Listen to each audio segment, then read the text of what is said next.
ਗੁਰਸਿੱਖਾਂ ਦੀ ਇਹੋ ਨਿਸ਼ਾਨੀ ਬਚਨ ਗੁਰੂ ਦਾ ਪਾਲਣ ਓ। ਹੱਸ ਹੱਸ ਕੇ ਪਏ ਭਾਣਾ ਮੰਨਣ, ਹੁਕਮ ਕਦੇ ਨਾ ਟਾਲਣ ਓ। साध संगत जी धन निरंकार जी। साध संगत जी, आज सुबह से ही सभी महापुरुष सद्गुरु बाबा अवतार सिंह जी के प्रति श्रद्धांजलि पेश कर रहे हैं। उन्होंने अपने जीवन में जो भी महान कर्म किए उनके प्रति श्रद्धा प्रकट करते हुए पावन प्रेरणा ले रहे थे। साथ ही ऐसी कामना भी कर रहे थे कि हे दातार प्रभु, हमारा जीवन भी उसी तरह से बने जैसा बाबा जी अपना जीवन जी कर गए हैं। यही प्रेरणा महापुरुष लिया करते हैं। महापुरुष उन बुज़ुर्गों को केवल श्रद्धांजलियाँ ही नहीं देते कि बहुत बड़े बड़े भाषण देकर उनके जीवन को बताएं। कोरे भाषणों और केवल श्रद्धांजलियों से हमें कुछ भी फ़ायदा होने वाला नहीं। यदि हमें उनको सच्ची श्रद्धांजलि देनी है और उनके जीवन से प्रेरणा लेनी है, सच्चा लाभ प्राप्त करना है, तो जो महान कार्य उन्होंने किए थे, वो जो मानव मात्र की सेवा उन्होंने की थी, जो सेवा सिमरन सत्संग उन्होंने किया, वही सब कुछ अपने जीवन में हमने भी करना है। आज भी हम उन्हीं की तरह कर्म करें और सही आचरण करें, तो यही बाबा जी को सबसे बड़ी श्रद्धांजलि होगी। यहाँ पर उन्हीं का शब्द है जो उनके जीवन में पूर्णतः ढला हुआ है। इस तरह के आचरण करने वाले महात्मा ही संसार में पूजनीय हुआ करते हैं, लेकिन जिनकी कथनी और करनी अलग अलग है, वे कभी महान नहीं हुआ करते। जो केवल अपनी कथनी का चमत्कार दिखाते हैं, वे चाहे कितने ही ढंग से अनेक तरह की कविताएं या गीत अलंकारिक भाषा में बनाएं, चाहे कल्पना द्वारा चांद सितारों तक पहुंच जाएं, चाहे दुनिया की महान से महान अच्छाइयों का वर्णन करें, शब्द और अर्थों में भी चाहे कितना ही चमत्कार पैदा करें, इसी तरह चाहे कितनी ही अच्छी तहरीर करने वाला हो, यदि वे उस पर अमल नहीं करते तो इन सब कर्मों से उनके जीवन में कोई परिवर्तन आने वाला नहीं। यही कारण है कि उन लोगों की आवाज़ों पर कोई भी यकीन नहीं करता, क्यों कोई भी उनका आदर सत्कार नहीं करता।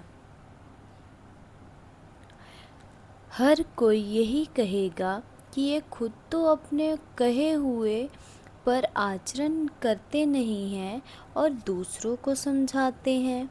इस तरह का उनका जीवन व्यर्थ चला जाता है।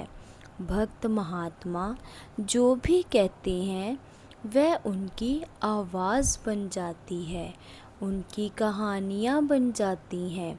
इसीलिए कि भक्त जो करता है पवित्र भावना से करता है, वह किसी प्रकार का छल कपट नहीं रखता। यही भक्तों की विशेषता होती है। प्राचीन काल में जितने भी भक्त हुए, जो भी उन्होंने काम किए, वे तब तक याद रहेंगे जब तक ये संसार रहेगा।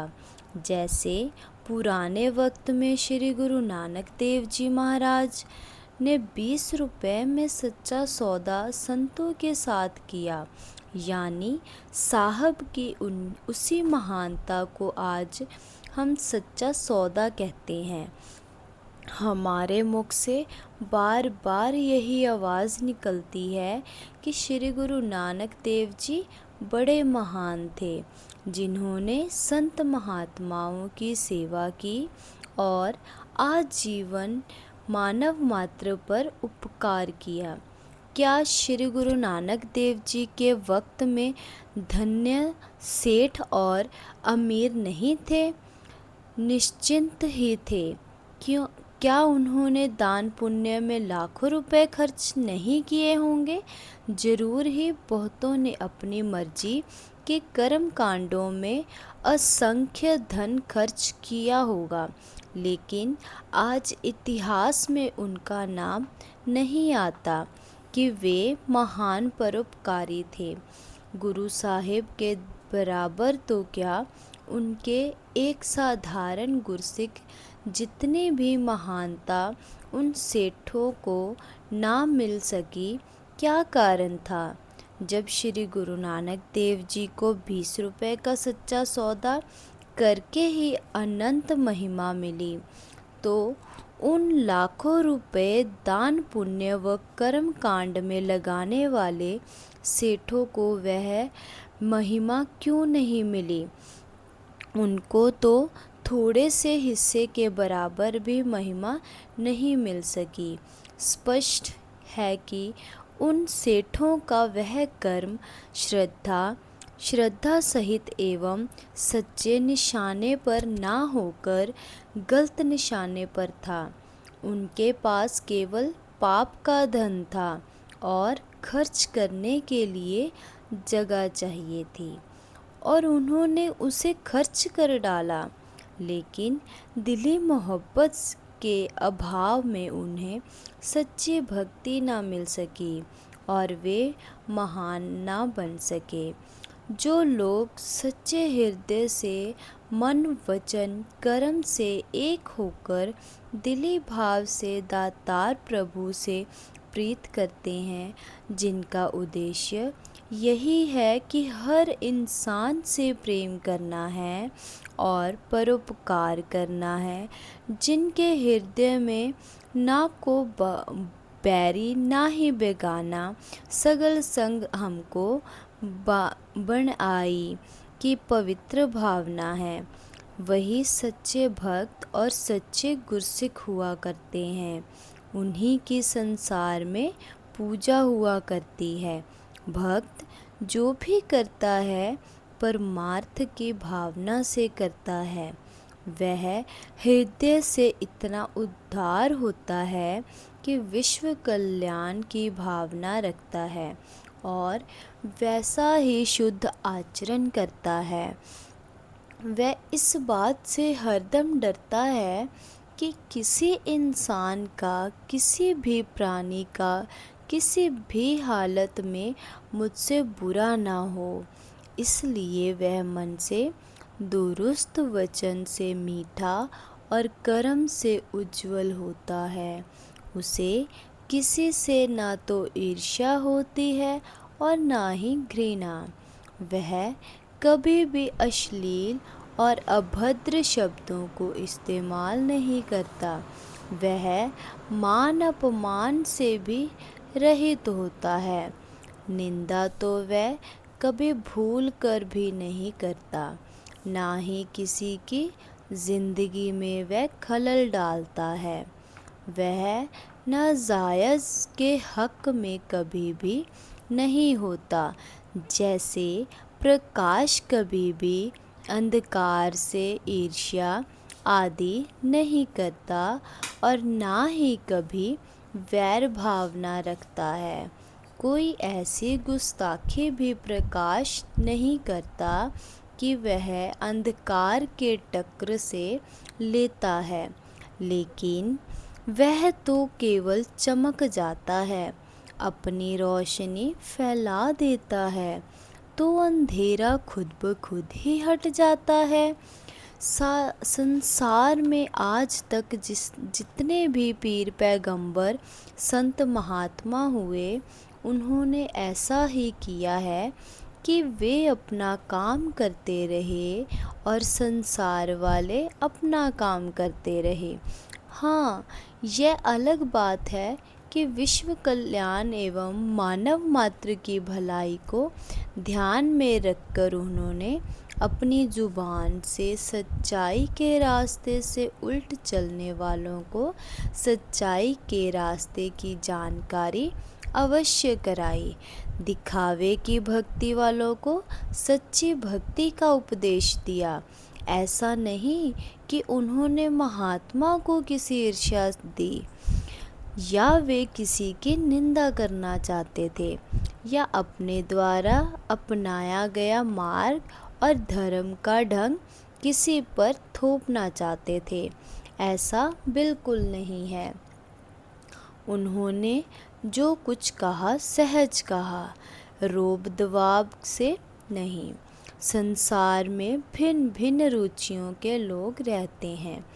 उन पर भक्त महात्मा अपनी विचारधारा थोपते नहीं। हाँ, ये अलग बात है कि कोई उनके विचारों से प्रभावित होकर अपने आप को खुद ब खुद ही अर्पण कर देता है, तो संत महात्मा इसी रीति को अपनाते हैं और उन्हें शरण देते हैं। मोक्ष और विश्व कल्याण का यही सर्वोच्च ढंग है, तो हमने इसी ढंग को अपनाया है और प्रभु की भक्ति को बढ़ावा देना है तथा सच्चा भक्त व गुरसिख बनना है। हमने सच्ची एवं पवित्र विचारधारा पर स्थित रहना है। भीतर बाहर से शुद्ध भावना रखनी है। आज संसार में यह भावना आम प्रचलित है कि इंसान औपचारिकता को महत्व देता है। जैसे हम किसी के घर जाते हैं तो ऊपर ऊपर से वह कहेगा कि तुच्छ जीव के घर नारायण आ गया। आज तो बड़ी ही रहमत और बख्शिश की है कि आप जी के दर्शन हुए।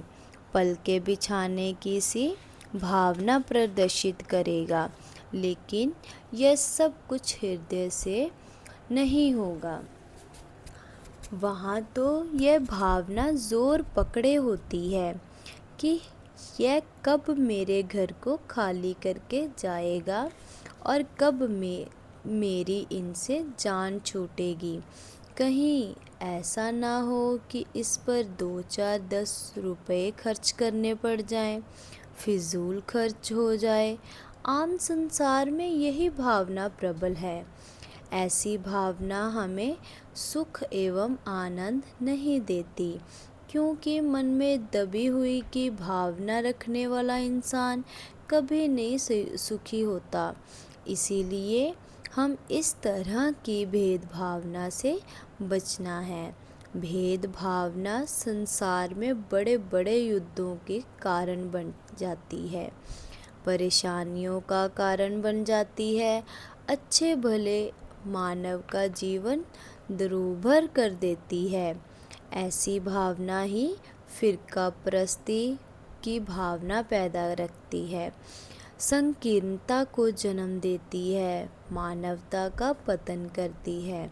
इसीलिए हमें जो कुछ करना है दिल से दुरुस्त होकर करना है, तभी हम दुनिया में परिवर्तित ला सकेंगे। यदि हमारे आदर मानव कल्याण की भावना पैदा हुई, चाहे किसी को पानी पिलाने की भावना है तो प्रेम पूर्वक और श्रद्धा से पानी पिलाना है, आडंबर को बिल्कुल महत्व नहीं देना है। यदि दिखावे से हम किसी को अमृत भी पिलाते हैं तो उनका हमें कोई भी फ़ायदा नहीं होता और ना ही पीने वाला खुश होता है, क्योंकि हमारी श्रद्धा कमज़ोर है। यदि हृदय से और सत्य से मार्ग पर चलते हुए हम एक भी पैसे की सेवा करते हैं तो वह इस दातार प्रभु निरंतर वही महान सेवा हुआ करती है। बाबा अवतार सिंह जी महाराज के जीवन से भी हमें यह प्रेरणा लेनी है कि उन्होंने जो भी सेवा की उनका कभी किसी से व्यर्थ प्रगटाव नहीं किया, किसी को बताया नहीं कि मैं ये सेवा कर रहा हूँ।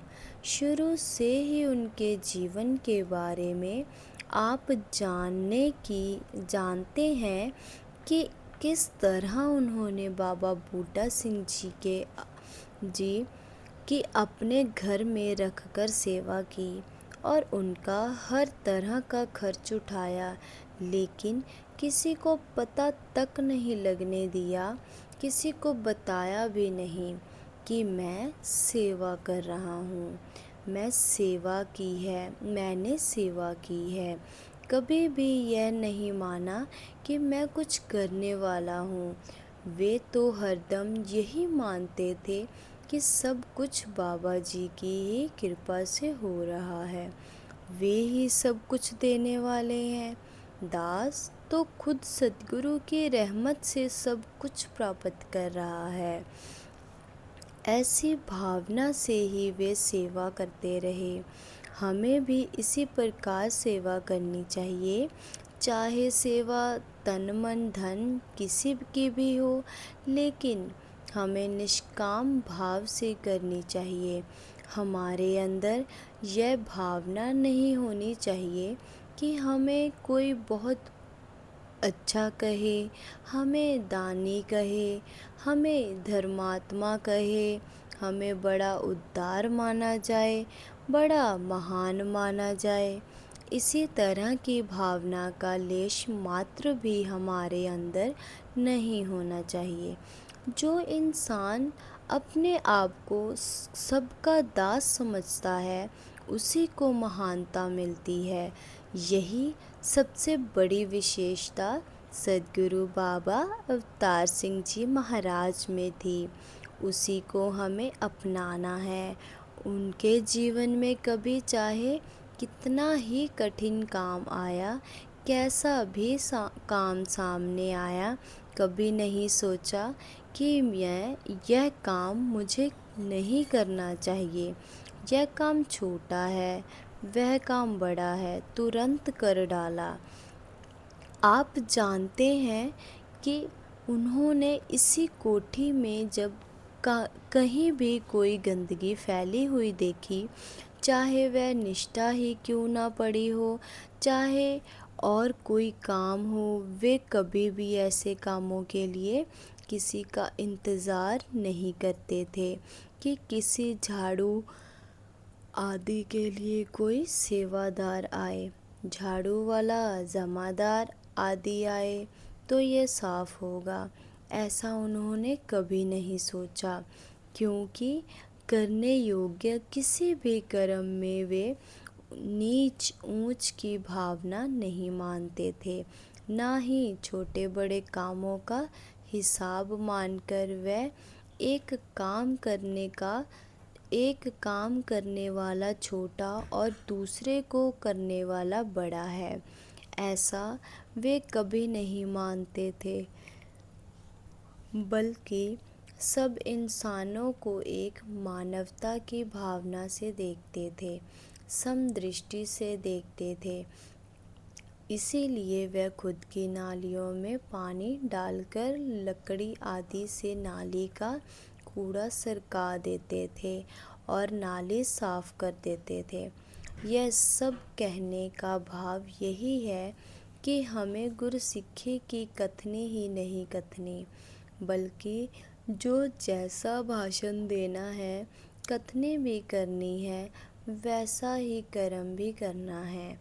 कथनी और करनी एक करने वाला ही सच्चे महात्मा हुआ करते हैं, वही सच संत और गुरसिख हुआ करते हैं। सच्चाई तो यह है कि सच्चे और पूर्ण महात्मा तो कहते हम कम हैं और करते ज़्यादा हैं। तब ही दूसरे लोग उनके पद चिन्हों पर चलकर लाभ उठा सकते हैं। जो लोग केवल व्याख्या करने वाले होते हैं, उनके जीवन में कभी भी महानता प्रवेश नहीं करती और ना ही दूसरे लोग उनके पद चिन्हों पर चलते हैं। हमें ये बातूनी नहीं बनना, बल्कि कर्म करते हुए कर्मठ बनना है। किसी पर बोझ नहीं बनना। सारे कर्म सामाजिक मर्यादा अनुसार करते हुए अपने लक्ष्य निरंकार प्रभु की ओर बढ़ना है। तो हम व्यर्थ के दिखावे से बचकर रहें और कर्तव्य परायण बनकर कार्य करें।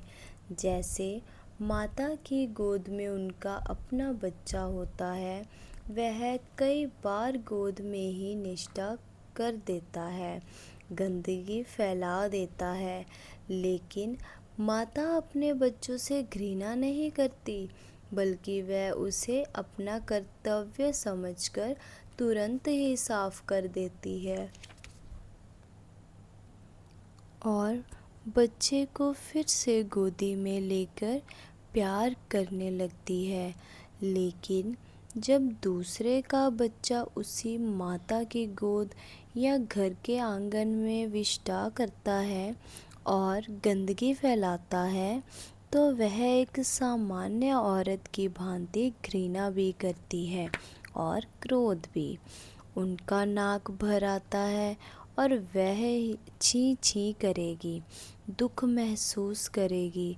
यदि इसी बात को थोड़ा विस्तार से सोचे तो पूरे एक परिवार का उदाहरण ले सकते हैं। जब हमारे परिवार का बच्चा गंदगी फैलाता है तो हम उस गंदगी को बिना किसी हील हुज्जत के साफ कर देते हैं और बच्चे से घृणा भी नहीं करते, बल्कि फिर उस नन्हे बच्चे से प्यार करते हैं। लेकिन किसी दूसरे का बच्चा हमारे आंगन में गंद फैलाता है तो हमारी हालत अजीब सी हो जाती है। हम मुंह ही टेढ़ा करते हैं और नाक भी सिकोड़ते हैं। हमें दुख भी होता है। इसीलिए पहली बात का भाव यह है कि हमने एक ममतामयी माँ का साहृदय रख कर हर इंसान से प्यार करना है। जैसे माँ अपने बच्चे के गंदगी फैलाने पर उसे सिमेट कर अपनी फिर से प्यार ही करती है, इसी तरह हमने किसी के अवगुणों या बुराइयों को ना देखकर उसके अंदर भरे हुए प्यार के अंश को, मानवीय गुण को ही ग्रहण करना है। जैसे माँ केवल ममता को ही देखती है, बच्चों की कमियां को नहीं। इसी तरह हमने भी इंसान के हृदय में भरे इंसानियत के गुण को ग्रहण करना है। भूलों व गलतियों में अटकना नहीं। दूसरी मिसाल के अनुसार हमने हर इंसान को अपने परिवार का सदस्य मानना है। पर्यापन की भावना को दूर करना है। जैसे परिवार का बच्चा गंदगी फैला देता है तो हम गंदगी सिमेट कर बच्चे से फिर से प्यार करते हैं। इसी तरह सारा विश्व ही हमारा मानवीय परिवार है। इसीलिए दुनिया में कहीं भी कोई काम हमारे जिम्मे लगता है तो हमने वैर भावना, ईर्ष्या की भावना छोड़कर वफादारी से काम करना है। तभी सारा संसार सुखी हो सकता है। जब हम व्यक्ति का सुधार करेंगे, क्योंकि एक एक व्यक्ति मिलकर ही समूह का रूप बनता है। व्यक्ति का सुधार उससे घृणा करने पर, वैर भावना रखने पर कभी भी नहीं हो सकता, बल्कि प्यार और नम्रता के बर्ताव से तथा मानवीय गुणों के विकास से ही हो सकता है। इसलिए हमने इस मानवीय दृष्टिकोण को लेकर ही आगे बढ़ना है। यही सनातन काल से भक्तों का मार्ग रहा है और यही बाबा अवतार सिंह जी ने अपने जीवन में अपनाया। आज हमने भी इसी मार्ग पर चलना है, और क्योंकि सच्ची प्रभु भक्ति एवं गुरसिक्खी यही है कि इससे बाहर की भक्ति हमारे किसी काम की नहीं। यही निरंकारी मिशन के सिद्धांतों का निचोड़ है कि हम इंसान को इंसानियत की निगाह से देखें। ये सब बातें जो अब तक बताई गई हैं, ये ऐसे ही हृदय में प्रवेश नहीं करती। ये बातें तो प्रभु की सच्ची भक्ति से ही हमारे जीवन में प्रवेश कर सकती हैं। भक्ति क्या है और कैसे प्राप्त हो सकती है, इस विषय में हर कोई अपने ढंग से कहता है। चाहे कोई किसी भी ढंग से कहे, हमें किसी वाद विवाद में नहीं पड़ना, लेकिन जो गुण कहीं मिले उसे ज़रूर ग्रहण करना है।